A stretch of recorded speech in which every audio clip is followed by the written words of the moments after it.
Okay guys, time check. Alas 6 ng umaga. Simulan natin ang pag-alis. At ang pupunta natin ngayon ay ang Migadige. Tara, samahan niyo ako. Samahan niyo akong marating ang lugar. Bali yung dadaanan natin ay ang P. Aquino. Dito sa may Malabon.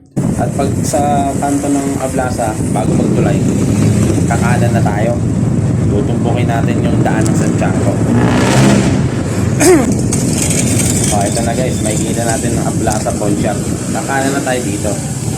Ito naman yung lugar ng Santiago. Dire-diretso lang tayo hanggang sa marating natin yung daan naman na Governor Pascual. At kakaliwa tayo doon sa may police station. Tara.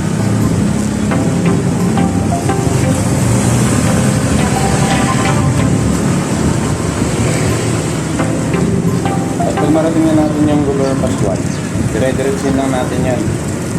Sa unahan naman yung Arellano na University. At sa bandang unahan nyo naman, yung Jollibee. Kakanin naman tayo. Ang lugar naman na yun ay ang General Luna Street. Ganun pa rin, dire-diretso lang. At may makita kang harto, kanan ulit. Yung lugar naman na yun ay ang Don Basilio. Dire-diretso lang din natin ulit yun. At kalaunan, makikita natin yung simbahan ng Dampalit. Kakaliwa naman tayo. At ang lugar naman na yun ay ang M. Sioson Street. Diretso lang tayo at meron tayong makikita doon na lahat ay pumapasok doon papunta Migadige. Shortcut yun para mabilis makarating. Oh my God! Wow!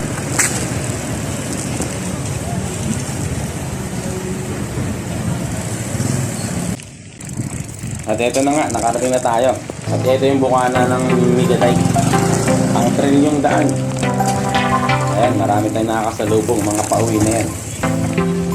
Iba dyan, nakamotor, iba nakabike naman. Marami dyan, namamasyal, nag-exercise. Ganda kasi ang hangin dun. Nariwa, presko sa lugar, at mga bata. At napaka-safety niya kasi konti lang mga sasakyan at dahan-dahan lang yung mga pagpapatakbo nila.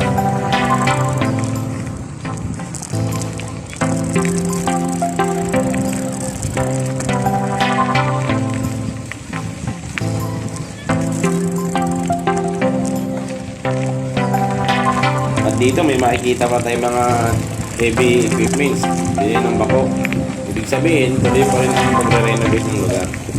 Magandang proyekto ito at maganda rin sa lungsod ng Malabon. Ayan na, malapit na tayo talaga sa pinaka-excitement na part. At kahit mga 4 wheels pa lang, pwede rito. Kasi malaki naman yung daan at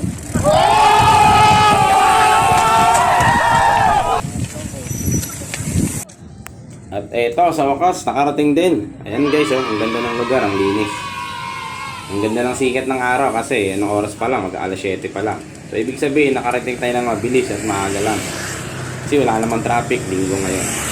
Ayan oh, maliwalas yung lugar. Motor, iba nakabike, iba namamasyal dito, naglalakad. Kasi ang haba talaga ng ginawa na to. Dugtungan to papuntang Bulacan.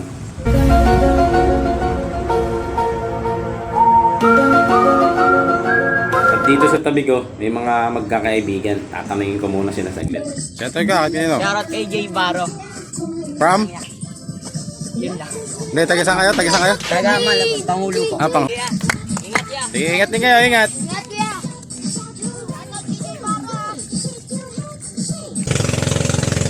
Migadige ng Malabon, shout out. Para sa mga tropatis natin dyan, kasanday ka bola.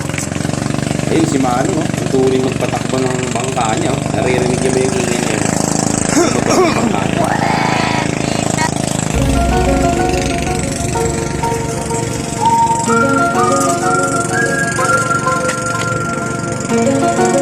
Sila kuya, di na kinaya. Napagod na siguro. Hindi totoo yan. So ayan, nakikita niyo may 4 wheels.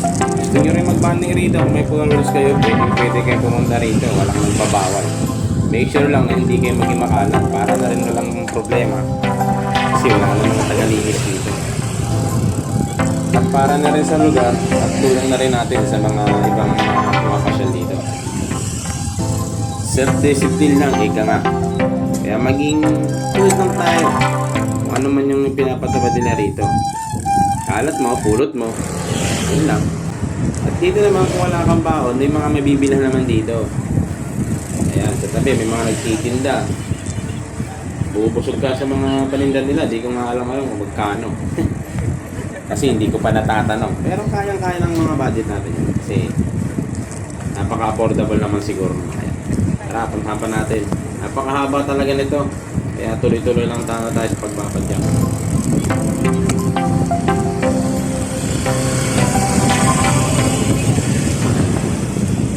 Nga pala guys, sabi na rito, mura daw yung mga isda rito.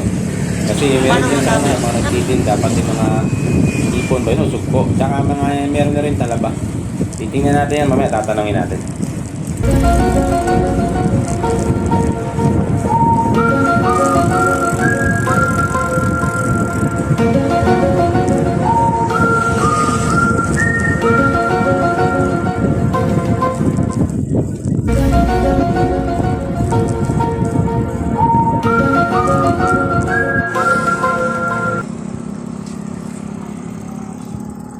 Morning guys.